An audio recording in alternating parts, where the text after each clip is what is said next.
क्या आपने कभी सोचा है कि जब आप रात के अंधेरे में अपने कमरे में अकेले होते हैं, तब भी आपको कोई देख रहा होता है? नहीं, मैं किसी भूत-प्रेत की बात नहीं कर रहा हूँ, मैं उस डिजिटल आँख की बात कर रहा हूँ, जिसे आपने खुद अपनी दीवार पर टाँगा है। आपका वो सीसीटीवी कैमरा, जिसे आप अपनी सुरक्षा का पहरेदार समझते हैं, दरअसल दुश्मन के लिए खुला हुआ एक दरवाज़ा है। ये वो सच है, जो आपकी डिजिटल फ्रीडम को एक पल में झूठ साबित कर देता है। आज आपका घर, आपका किला नहीं रहा, वो एक काँच का डिब्बा बन चुका है। जिसके बाहर डीप स्टेट बैठकर तमाशा देख रही है। आपकी प्राइवेसी एक मिथक है। हमें लगता है कि हमने एक सस्ता कैमरा खरीदा, उसे फ़ोन से कनेक्ट किया और हम सुरक्षित हो गए। नहीं, पर क्या आपने कभी उस एप्लीकेशन के नियम और शर्तों को पढ़ने की ज़हमत उठाई है? वो कैमरा सिर्फ वीडियो रिकॉर्ड नहीं कर रहा, वो आपकी सांसों की रफ्तार, आपके घर की खामोशी और आपके बच्चों की हर मासूम हरकत को किसी अनजान सर्वर पर भेज रहा है। आप सोचते हैं आपने ऐप डिलीट कर दी तो आप सेफ हैं। यही आपकी सबसे बड़ी भूल है। आपका डेटा उस अंधेरी दुनिया में पहुंच चुका है जहां से वापसी का कोई भी रास्ता ही नहीं है। अर्नेस्ट एंड यंग ईवाई की एक रिपोर्ट कहती है कि भारत में लगे कुल कैमरों में से 51% से ज़्यादा कैमरे चीनी हैं। यानी आधी से ज़्यादा आबादी की प्राइवेसी पहले ही सरहद पार बिक चुकी है। अब इस जंग की असलियत देखिए, एक तरफ आप हैं और दूसरी तरफ है वो आदर्श ताकत। द प्रिंट और इकोनॉमिक टाइम्स की रिपोर्ट ने एक ऐसे सच से पर्दा उठाया है जो आपके रोंगटे खड़े कर देगा। दिल्ली पुलिस ने हाल ही में गाजियाबाद से 16-17 लोगों को एक खतरनाक रैकेट को पकड़ा है। ये कोई मामूली चोर नहीं थे। ये लोग रेलवे स्टेशनों, एयरफोर्स स्टेशनों और बॉर्डर सिक्योरिटी ऑफिस के ठीक बाहर चीनी सोलर कैमरे लगा रहे थे। तकनीक ऐसी कि वैज्ञानिक भी दंग रह जाएं। न बिजली का तार, न वाईफाई, सिर्फ 4G सिम और एक छोटा सा सोलर पैनल। और आपकी राष्ट्रीय सुरक्षा की लाइव फीड सीधे पाकिस्तान की आईएसआई के हेडक्वार्टर में गूंज रही थी।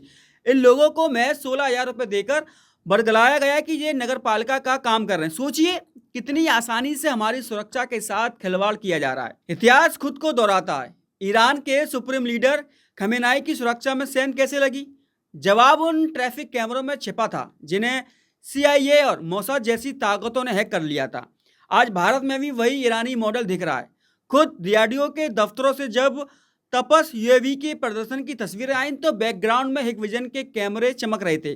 वही हिकविजन जिस पर चीन में उग्र मुस्लिमों की जासूसी और उनके मानवाधिकारों को कुचलने के आरोप हैं। एक ऐसी साजिश की कड़ी जो बीजिंग और संगाई के सर्वरों से शुरू होती है और आपके घर के ड्राइंग रूम तक आती है।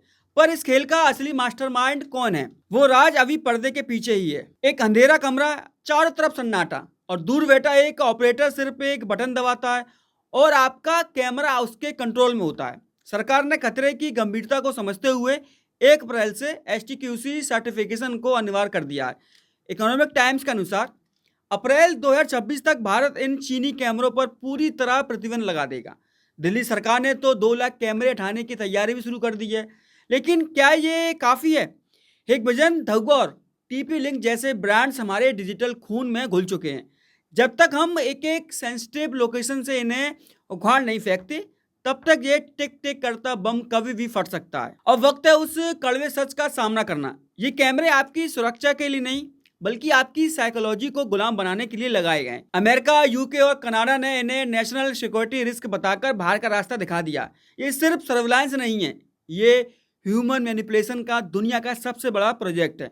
आज वे जान रहे हैं कि आप क्या देखते हैं, कल वे तय करेंगे कि आपको क्या सोचना है। आपकी प्राइवेसी तो पहले ही जा चुकी है, अब आप अपनी सोचने की आज़ादी को बचाने की आखिरी जंग लड़ रहे हैं। दोस्तों, ये खेल हमारी सोच से कहीं ज़्यादा गहरा है। डिजिटल आज़ादी को इतना सस्ता मत होने दीजिए कि कोई भी इसे चंद रुपए में खरीद ले। अगर आपको कहीं भी कोई संदिग्ध कैमरा दिखे तो तुरंत पुलिस को सूचित करें। आपकी एक सूचना देश को बड़े खतरे से बचा सकती है। सतर्क रहिए, क्योंकि हर कैमरा सुरक्षा नहीं देता। इस वीडियो को हर भारतीय तक पहुंचाइए। वीडियो को लाइक करें, चैनल को सब्सक्राइब करें और ऐसे ही गहरे राज के लिए समय भास्कर को देखते रहिए।